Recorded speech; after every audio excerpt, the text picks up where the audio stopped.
Alliance Wars frozen ratings are actually giving and taking points. What is going on with the arena choice thingy? And Seatin 2019 election campaign sees an early win for Ebony Maw. Yes, hello everybody and welcome back to the channel. Hope you're all well. But before we go anywhere, little announcement. Press subscribe, put post notifications on all, and get involved with the discussion point by having a comment down below and hitting the like button. Thank you.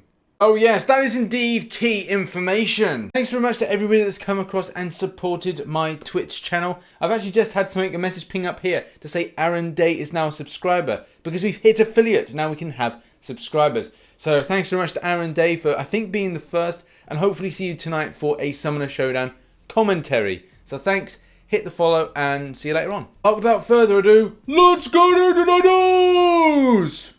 Tad OTT, but let's get on with it. Our first story begins with the Summoner Showdown. Where is it? Where's week 7? I don't know. I don't know where it is. Usually we report on this on a Wednesday.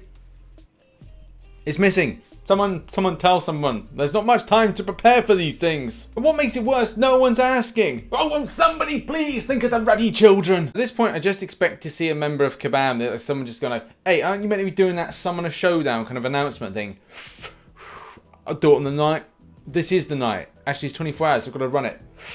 Yeah, I'll do it whenever I want. You know.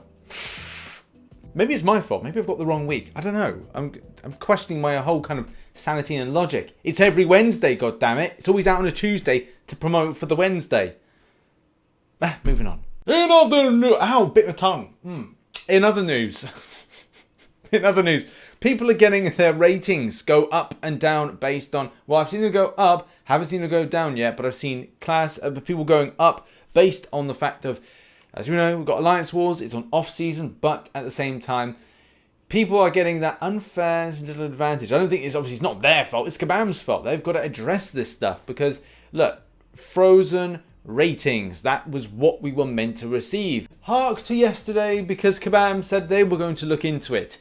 Hopefully we get this completely done and dusted because it does give that unfair advantage where others would not be making any kind of gains from the off-season of Alliance Wars. Next up, and as you know, Kabam was celebrating what is Marvel's 80th anniversary, and for this there was a special announcement, in particular something about a special type of featured arena, or arena that had choice. More of this announcement seems to be set for something like Thursday, where we'll get to choose a particular champion. The champions to choose from are Doc Ock, Dormammu, Thing, Thor, Sentinel, and Winter Soldier.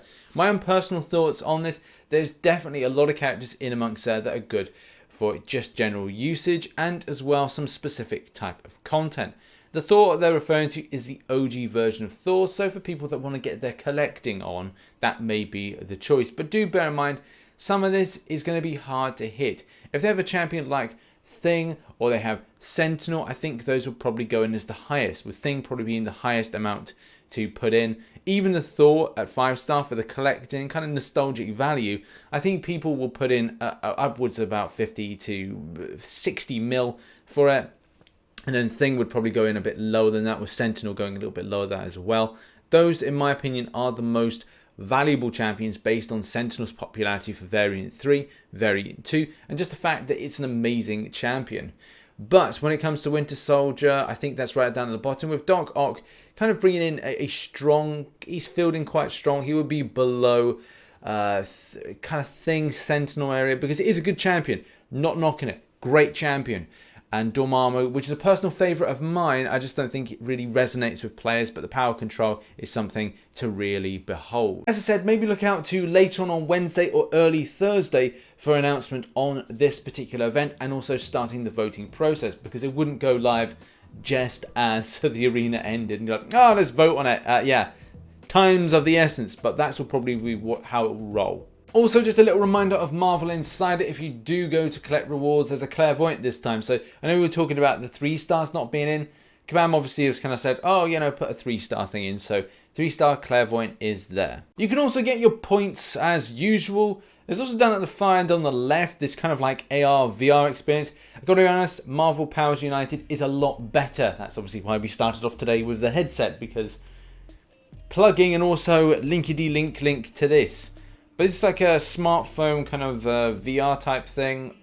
I'm not really looking into it because the Oculus is far better and the quality is on point at the moment. Yes, you could get better stuff. There's the Valve Index, but I'm going too much into VR stuff. Moving on.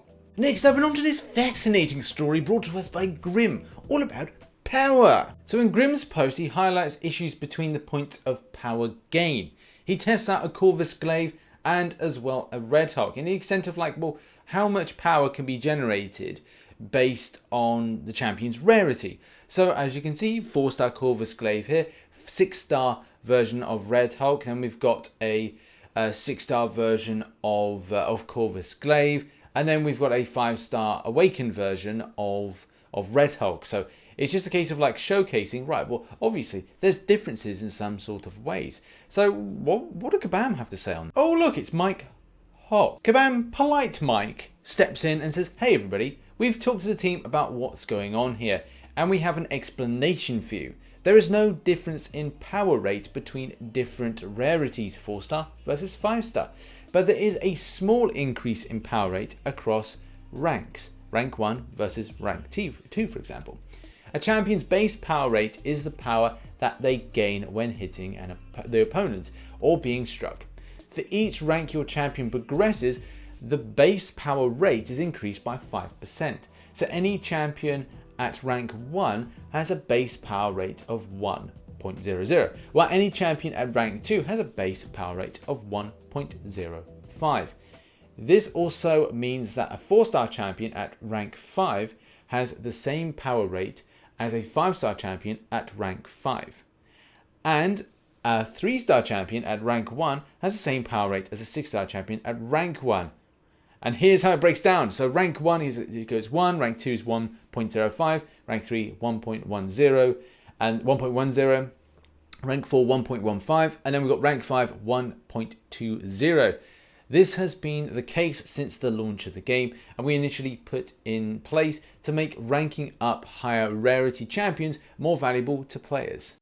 Yes, I've just done the science with the boys in the lab, and they say it checks out. I personally really like this post because it really got Kabam talking back with us and giving that information, and stuff that we didn't really know as well. I don't know if they really had to give that information out, but still, that was actually pretty cool. And also, Kabam Mike wasn't sassy, so good job, Mike. You get a gold star. On to our next story. One of the biggest stories to come out of yesterday was Seatin taking to the forums to voice his concerns about certain champions based on something Kabam had put. As you know, a month ago, Kabam announced that by October 2019, they wanted to begin rolling out of tweaking certain champions and making this a more consistent thing to bring champions that weren't as powerful at the point of release, that were pretty fresh, actually up to the current meta of the game. And first on the chopping block was going to be Annihilus as well as Human Torch. I think for a lot of us, we had this high hope for Ebony Maw based on what we saw in the films, and as well Kabam's opportunity to actually make a decent Mystic character. After the flop of the early 2019 Diablo, Ebony Maw was looked upon as the saving grace, but unfortunately failed to deliver. And Seatin's not wrong in saying, I don't think there's much doubt in anyone's mind that Ebony Maw is in need of a rework in terms of the numbers. I think Ronan is overall a decent character, but it's quite obvious he's far behind the ranks of Nick Fury, Aegon and Blade, as his utility is a fair bit lacking. This then started a lot of people talking, and at the same time it got an answer from Kabam. A wild Kabam Mike appears and says, we missed the schedule on this one, but we will have an announcement coming for Ebony Maw soon. Ronan has been doing alright, so we won't be touching him. The goal with these rebalances is not to bring champs to the top of the pool, but to make tuning changes if they are underperforming. Ronan is not Aegon, but we're not looking to create another Aegon with every new champion. So yes, how do you feel about this? Are you excited that Ebony Maw is going to get a rework? Are you a little bit sore that we're not unfortunately going to be getting anything improved for Ronan? Do you not want another Aegon? Because that's the thing now. It's not another Aegon. Okay. So yes, what do you think? Put it in the comment section down below.